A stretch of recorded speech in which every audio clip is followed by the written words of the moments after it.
And I would like to welcome our families, teachers, administrators, school board members, and concerned citizens in the great community in which we live. Just a week ago, we would never have imagined needing to call a meeting like this. Yet here we are. One hurt child. That is all it takes to break our hearts, cause disbelief, make us angry, and set us on a search for answers. It is difficult for all of us to process what has happened. Our hearts ache for those who have suffered from unspeakable and despicable acts. We have questions. Yet many times the answers to those questions don't seem to come quick enough. The focus of our program tonight is to help our students and our families begin to heal from the events that have left us reeling from this past week.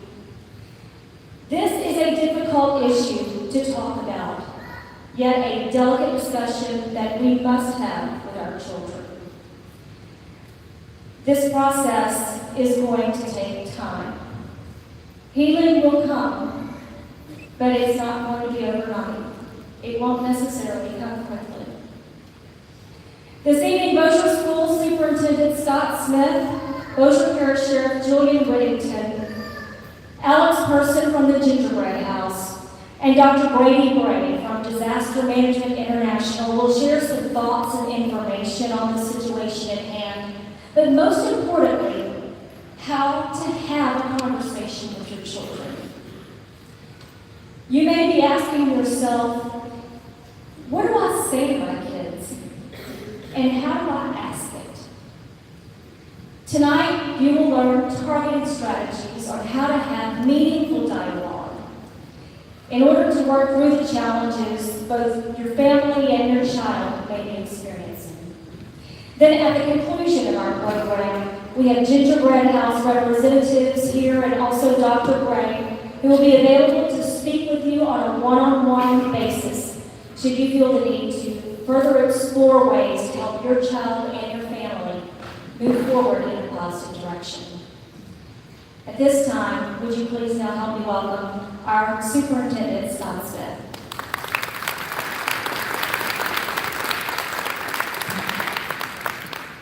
Thank you, Sonia. And that just tells you what type of close-knit school family we have in the Bossier Parish school system for our public relations liaison officer, Ms. Sonia Wells, to get emotional about such a sensitive topic. I want to begin by thanking all of you for being here this evening and taking your time to be with us. We know that we have some conflicting events that are going on at this time, with a ball game and things of that nature, but we felt like it would be very important for us to meet as quickly as possible so that we could discuss this situation that has occurred over the last few days. Let me say that I know that you have questions, and I have questions as well. And it's going to take considerable time before we get all the answers that we're looking for. But we have to make sure that we ensure the integrity of the investigation that's still ongoing by the Bossier Sheriff's Office under the direction of Sheriff Julian Whittington. It sickens and angers me, and we all feel this sense of betrayal right now. Many of you have traveled with this person to archery competitions. He was in your home. You went to church with him. We trusted him with our children, and that trust was violated. But let me be clear, never did Bossier Schools have any suspicion that this individual wasn't what he purported to be. Many of you follow social media and watch the news shows of the week, and it's been very difficult to hear and read about some of the false allegations that have been made, the egregious errors in the news reports and things that go on in social media. And sometimes we're not able to respond like we would like to. We all want justice, and that's why our district simply will not do or say anything here again that would compromise that investigation, that is ongoing at this time. However, as superintendent of the Bossier Parish School System, a district that is known for excellence, and a district where you have entrusted in our care the 23,000 plus children that are in our school system, I can personally assure you that we would never have looked the other way or not acted in any form of knowing that any kind of sexual misconduct, to understand that no sexual misconduct before now has been reported to us. We would have acted very, very quickly. That's our nature in the Bossier Parish School System. Although Bossier schools cannot take back what evidently has occurred or what has happened, we can offer every avenue of support that we have available at this time. And we have many avenues of support. We have our counselors. We have our school psychologists who have been trained in this particular area. We have our outside crisis management team that we brought in from the outside that specializes in this particular area. Many of you have already used their services, and we want you to continue to use their services, as well as the Gingerbread House. We have a representative from the Gingerbread House here with us tonight as well, who will be able to talk to you about some of these very sensitive subjects when we're talking to our children about what's appropriate when it comes to things of a sexual nature and what may not be appropriate. So they are the experts, and they can help you in this manner, and that is the purpose, that's the reason why we're here this evening. Bossier Schools has long been regarded as a family. Just recently, we were attacked by an outside group concerning our values that you may be well aware of. But our school board chose to fight back and stand up for what is right, stand up for the values that the Bossier Parish School District holds so dear. We are strong as the Bossier Parish School Board, and they're supporting everything that's good and right in this Bossier Parish school system. And I am so proud to work for 12 members of this board that stand so strong on these type issues. And we are strong, and we must remain that way as we work together in the coming days and months as we face the crisis at hand. I will not allow one individual's actions to tarnish who we are as a school district, and more importantly, who we are as a school family. Now, would you please help me by welcoming the sheriff of this great Bossier Parish School District, Sheriff Julian Whittington. Thank you.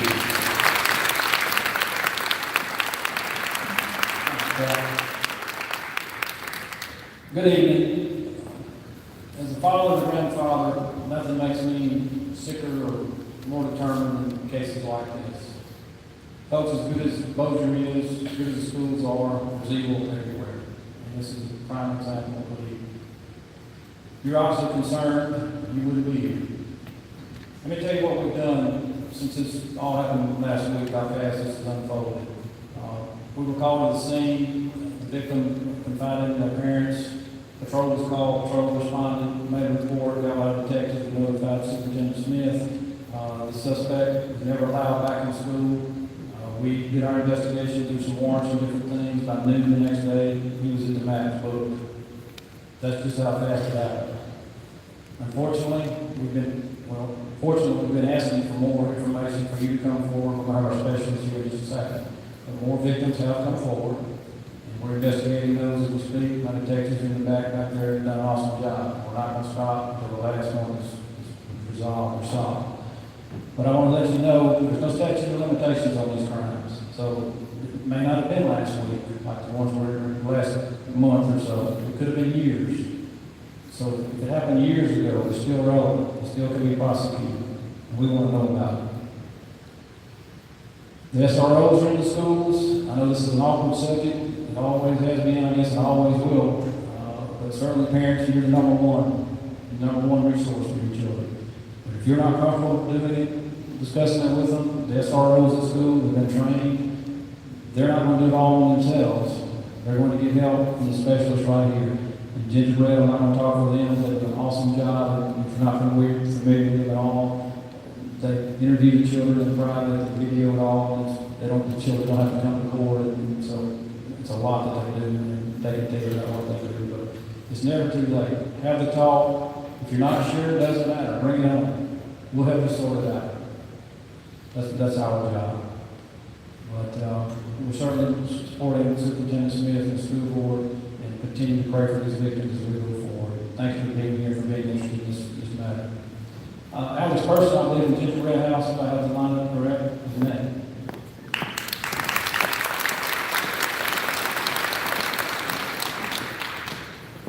Good evening. My name is Alex Person, and I'm the education coordinator at the Gingerbread House Children's Advocacy Center. The Gingerbread House is proudly celebrating their 20th year in the community, working with children who have been victims of physical and sexual abuse and have witnessed any type of violence. It saddens my heart that I have to stand here today because I grew up in this community, but I'm glad that we have resources that are available to you and your children. Okay? Part of our mission is to educate children on body safety and educate parents on how to talk to their children. And that's kind of the reason we're here tonight. What's the first thing you do when you need to talk to your child about sexual abuse? And what do you do if your child comes to you and discloses some type of sexual abuse? Okay? So the first thing is if your child comes and discloses some type of sexual abuse, the first thing we want to do is stay as calm as possible. As a parent myself, we might want to get upset, we might want to cry. There's no telling what type of emotion would go through me, but we want to stay as calm as possible because if the children see that we're upset, then they automatically will shut down. They'll feel like they've done something wrong. This is something that they've held in. They don't really know how to talk about. Anything sexual or with your body, children don't quite understand. They've been exposed to it at an early age, and so if we get upset, they think they've done something wrong. And we want them to know, number two, that it's not their fault. You want to reiterate with these children, it's not your fault, you've done nothing wrong. An adult has made this choice, but you've done nothing wrong, but we praise them for being brave enough to come forward and let us know what's going on. So staying as calm as possible, letting them know it's not their fault, and also praising them for being brave and coming forward. Number two, we want to make sure that we identify the parts of the body that they're talking about. The way the Gingerbread House likes to identify those parts of our body is any part of our body that our bathing suit or our underwear covers up. And to some children that may seem silly, but anywhere that our bathing suit or underwear cover up, those are what we call our private parts or our privacy. You may have a different name for that part of your body, and your child may also, but it's important that we try to keep it as generic as possible. So if your child chooses to go to someone other than you or a family member that may know that nickname for that part of the body, someone can clearly identify what part of the body the child's talking about. So we want to make sure we understand that we're talking about our private parts. For our little guys, as small as 3, I'll show them. You can see my arms and you can see my legs, but can you see my private parts? And they'll say, no, that's right, and I can't see yours. So we should never see that part of someone else's body. We should never see it in person, and we should never see it on a video or a photograph. That's another thing that we want to make sure children are informed, that if they're exposed to any type of video or photograph, even if they're not physically touched, but they may be exposed to videos or photographs, that it's okay to tell that too. Some children don't put together that that's wrong. They just think they're seeing a video. Many times they'll call it a nasty video or a gross video, and they don't realize that that's something wrong also. So that's something important to talk to our children about. One thing is we don't want to criticize the abuser. Y'all, a lot of times, 80% of the time, the abuser is someone that the child knows. It's a family member, it's someone that's close to the child, someone that the child looks up to, someone who has befriended the child, may know their favorite video game, may know their favorite candy bar. And so if we automatically go, that person is a monster, or, oh, I can't believe they did that, I hate them, the children may, again, shut down. So many times children don't hate their abuser, they just know that what happened was wrong and they didn't like it, so they wanted to tell somebody. So if we criticize the abuser, that child again may shut down and not give us any details or information. Because many times they still are trying to process what's happened. This is a disclosure for a child is like peeling back an onion. It is layer by layer. They give you just enough to see how you're going to react. And if you react properly, they'll continue to give you a little more detail. But at any moment that we seem upset or we hate the abuser or anyone like that, anything like that, many times they'll shut down and they'll quit giving us those details that we need. We also want to make sure that we use the appropriate terms with the children. So if the child is using a cutesy name for their private part, go ahead and use that name. But if they're not, again, go back to, let me make sure I identify the parts of the body that you're talking about, and we're going to identify those as our private parts. We don't want to ask a lot of questions. We don't want to ask friends or family members, let friends or family members ask a lot of questions. Even though it's usually all with good intention, what that does is that makes the child, A, feel like they're on the stand, that they're in the spotlight, and many times children just want to tell one trusted person, and that's it. They don't want to talk about it anymore. As a forensic interviewer, I hear children all the time go, I told my mom, just ask her. And so we don't want the child to be on parade. We also don't want those details to be, we don't want those questions to hinder the investigation that law enforcement has. They have a proper way to investigate these cases. And so the more people that talk to the children, even though it's a good intention, could possibly hinder their investigation, could hinder the forensic interview process. That forensic interview process is set in place for children, and it is decided by law enforcement which children will come for a forensic interview. And that is set in place so that a child will only have to tell about their abuse one time. To the person that they reported it to, and then to that forensic interviewer. It's recorded, and it becomes that child's case statement. And our hope is from that point on, that child starts their healing process. They don't have to live in the past of what happened, but let's move on. Because this abuse is not going to define this child, but what it's going to do is it's going to make them stronger so they can look back and know that they made it through a tough time. So that forensic interview is where we gather all of those details, and it's not fun, but from then we can start that healing process. If your child does come to you with any type of detail about physical or sexual abuse from anyone, it's important to automatically report it. So we need to contact, like Sheriff Whittington said, the Persia Parish Sheriff's Department immediately, and they can sort through it. It doesn't matter how many details you have or how little detail you have. Any detail is enough for their trained detectives who we work daily with and absolutely adore to figure out what's going on with that child. So that's if a child comes to you with any type of disclosure. If you want to ask your children about physical or sexual abuse, it's important to keep the conversation as broad as possible. We don't want to be direct with the children. We don't want to ask specific names or directly ask, has this person, and use their name, abused you or touched you or done anything to you? Because many times children will give adults what they think we want to hear.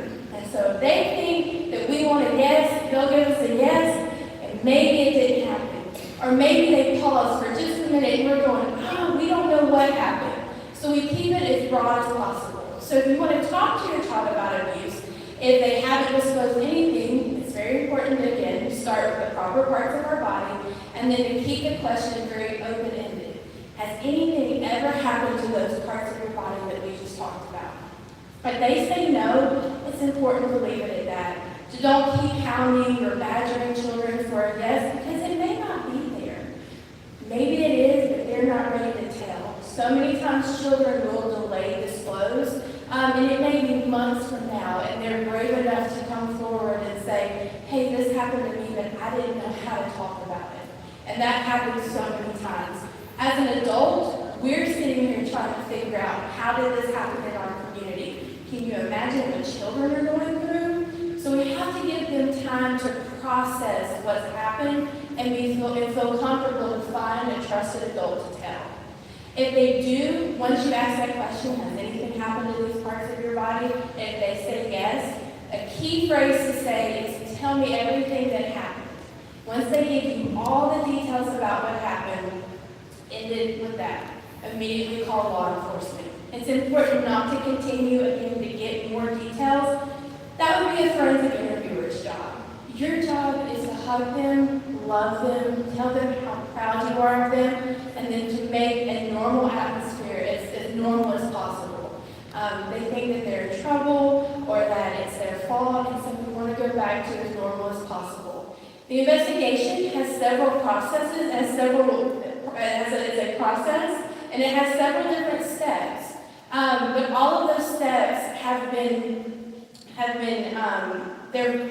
they're tailored for children, and they're tailored to be as less traumatic as possible. So coming to the gingerbread house, honestly, children don't want to leave once they come see us, and that's what we love. So tell me more about it. Keep it as open as possible. Not directing or looking for that yes or looking for the answer that you may want. Tell me more about it. Once you get those details, immediately contact law enforcement. If you're here and you're just wondering, okay, how do I teach my child about this? I don't know how to talk about private parts to my child. It's very simple. We teach them 3 words: know, go, tell. When I go into the school systems and I talk to children about body safety, we learn know, go, tell, and as they leave, they're chanting, know, go, tell, and I love it because they're hearing me and they're learning. So no, different ways we're going to say no in a loud, strong voice. Practice it. No, leave me alone. I don't like that. You can't do this. This is my body. I'm going to tell. Practice ways you can say no. And make them practice it in a loud, strong voice. And every classroom I go to, we practice ways that we can say no. And if I have a little meek, mild child that says, oh, leave me alone, we encourage them to say it in a loud, strong voice because we want that person that's overpowering us to know that we mean business, that we mean no. We also want them to immediately go and tell an adult that they trust. And what we do is we use our hand. We try to find 5 adults that we trust in our lives, 5 adults that we know that we could go and talk to. A lot of times kids will say, I want to tell my best friend, and I'll say, I love to tell my best friend stuff. But sometimes kids don't always know what to do either. So we want to pick 5 adults. This is our safety network. If you have more than 5, that's perfect. But we want at least 5. I always like to have one adult that's not in our family. Because sometimes they may be at school, they may be at church, they may be at a friend's house and something happens. So we want them to know that they don't have to wait to get home and tell mom and dad about it, but they can tell someone else. So we name our 5 people, and we say, if anyone does anything to you, touches your body in a way that makes you feel uncomfortable, I'll even say, gives you a hug that's too tight, or a handshake that's too hard, you can say, I didn't really like that, or please don't do that again, and tell an adult that you trust. We also go as far as to talk about if we're exposed to any pictures or videos. It's very important, again, for children to know that, and that's something that we tell someone on our safety network also. Again, no, go, tell, those are 3 simple words that we learn in kindergarten. As soon as I pull it up in kindergarten, they go, those are our slight words, because they know those words, and now they can put them with something that is very helpful. We also want children to understand that no one should look at their bodies other than moms and dads if something's wrong with their body. So I always use the example of my little boy, I have to help change his diaper and I have to bathe him. But I look at a kindergartner and go, can you bathe yourself? And they say, yes, because they can. They're old enough to watch their own bodies. And so unless we're hurt or sick, no one should look at our bodies. And if we have to go to the doctor, our moms or dads or whoever our caregiver is should be with us. No one should be looking at our bodies. ever, because our body belongs to us. It's so important in an age where children sometimes feel like they're not heard. Maybe they're always told to sit down or be quiet, or I'll be with you in just a second. To know that when it comes to stuff like this, that they do have a voice, that they are allowed to say no matter who it is. It doesn't matter if it is someone at home, someone at school, or a stranger. Children have a voice, and they're allowed to say no. And at the Gingerbread House, that's what we do, is empower these children to use their voice. And we encourage parents to, on a weekly basis, talk to your children, encourage them to use their voice, encourage them to be empowered, because their voice means something. They're not in charge of a lot of things, but they're in charge of their body. It belongs to them. So these are some tips. You can start as early as potty training. When you start pull up, on and off, and learning about potty training, that's when you start talking about the body, because that's the part of the body that's covered up by our underwear. So I hope these tips have helped, and we will be here. We've got representatives here that we're happy to talk to you. All of our programs are free of charge, and so we have programs for children about body safety and internet safety. We have programs for parents about internet safety, child abuse awareness, human trafficking. We have programs for professionals on mandated reporting, how to talk to your child, how to get that disclosure, what are the proper ways we should do that. Free of charge, y'all. All you have to do is contact the Gingerbread House. You can contact Alex Person or anyone at the Gingerbread House, and we're happy to come out and talk to your group.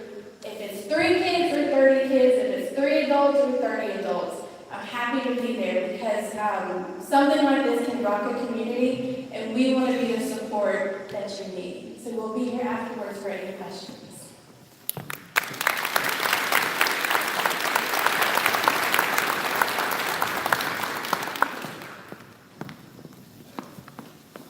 You just had the privilege to hear an exceptional presentation. The information was practical, it's down to earth, it's something you can use every day of your life.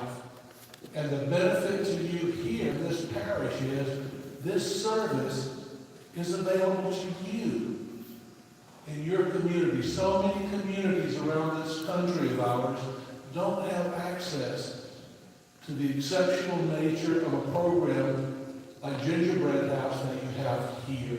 I hope you can really appreciate what is available, and I hope you will use it. We have been talking with families this week, and there's several ideas, questions that they have had. One of which is, how do you start this conversation, as was alluded to a few minutes ago? Let me encourage you to learn to talk with your children, not just to your children. So how do you do that? How is this different? Talking with your children long before there's ever an event like this means you learn to talk with them and ask questions that cannot be answered with yes or no. When your child comes home from school, to be able to say, what were the 3 things you thought were the most fun today? Or what one thing really was exciting for you today at school? You're learning to listen to your child. We're so used as adults to talking to our children, and we tend to talk down to them. But they have minds, and they have the ability to have experiences. And you want to value those experiences. They are a part of this wonderful period of life called childhood.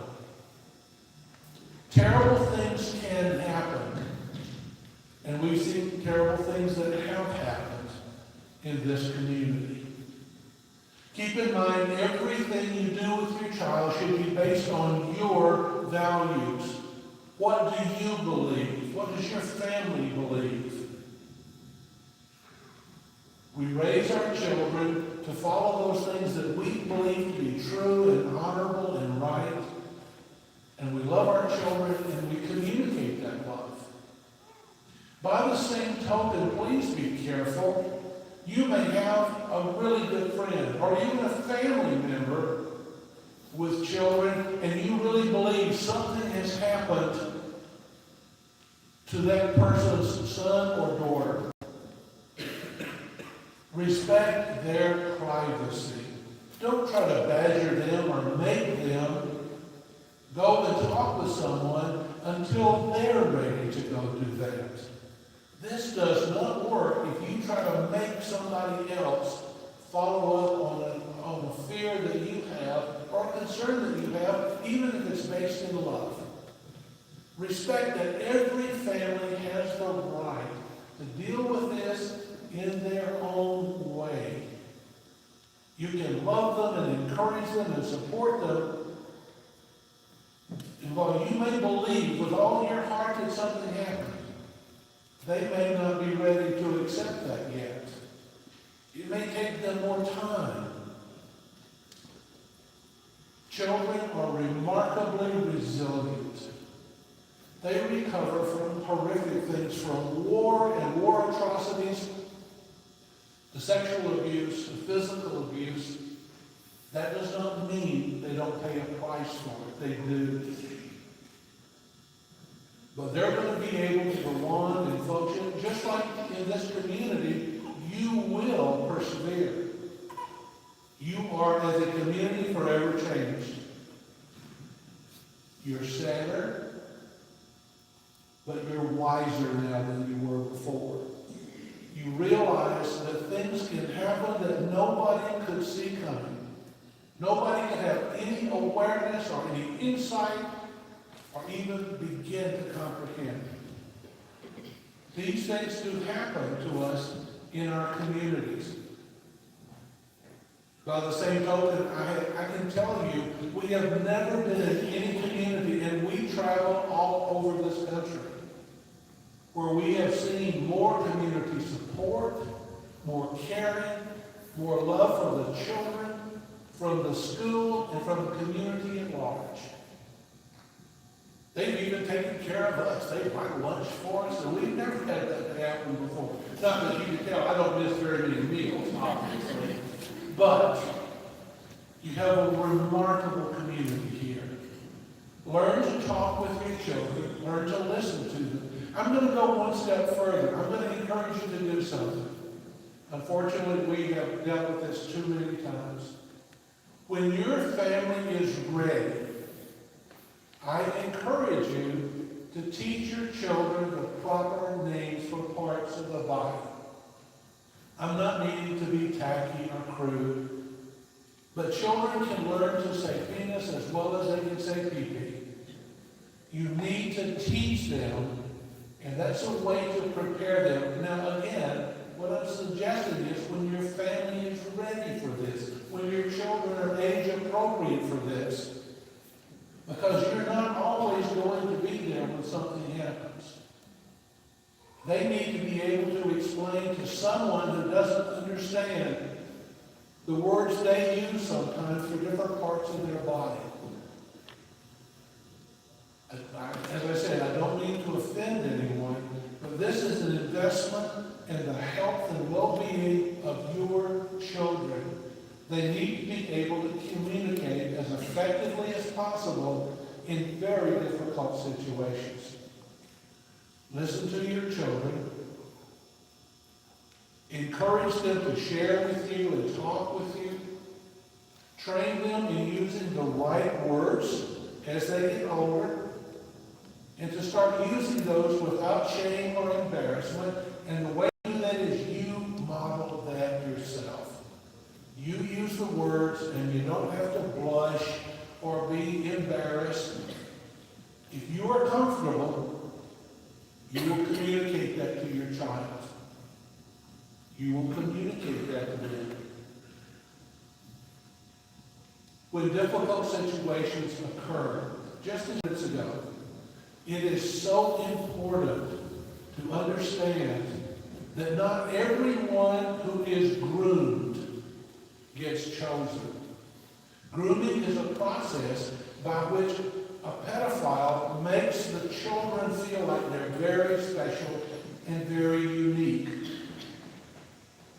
But you know, as a former teacher, a part of what I did was try to make my students feel very special and very unique and cared for. So what's the difference between being a compassionate professional educator and being a pedophile in that sense? You look for the secret. They will always move in the grooming process to the secret. Can you keep a secret? And they will test the children. So you start to look at, has your child ever been asked to keep a secret if you have anything, when you are expressing your concerns? Because it's that secret that allows this perpetrator to continue with their activity. This process will take a considerable amount of time. This whole process of the investigation and trials, all the things that may or may not occur with this. But this is not fast. But you have the resiliency, you have the strength, you have the faith to help make you through this. We will be here to try to assist you. We'll be here tomorrow, we'll be here Thursday, we'll be leaving on Friday. But in the meantime, whatever we can do to help you, we will. Thank you for the opportunity to talk with you this evening.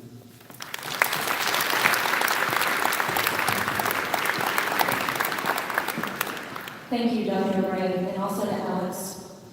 We hope this evening's program has been helpful and that you'll be able to take the strategies that were shared here this evening and be able to have that candid conversation with your child and an ongoing dialogue with your child. Again, as I mentioned, if you have individual questions for our support team here this evening, they are going to be up front here for you to visit with on an individual basis. Interpreters for the hearing impaired and Spanish speakers are also available if needed. Tonight's program has been streamed live. So it will be available to watch tomorrow if you would like to go back and review some of the strategies that were shared, or if there were people that you know who are unable to be here tonight, they'll be able to also see the program from this evening. Just go to our Bossier Schools website, that's bossierschools.org, and you'll find the link to our Bossier Schools YouTube channel. We thank you for taking your time to be here tonight as we move forward toward healing as a school family and a school community. And we hope you have a safe drive home.